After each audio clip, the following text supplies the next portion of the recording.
10月30號，加拿大星島焦點新聞。安省省政府以69比41票通過法案，正式禁止各市政府安裝或者使用道路測速相機。省長福特早前批評測速相機係斂財手段，但多個市政府同交通安全團體都反對，話現行嘅措施有助減少車禍同超速嘅問題。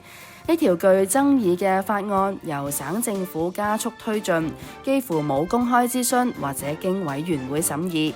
反對派批評省政府倉促立法，缺乏透明度，拒絕俾公眾表達意見。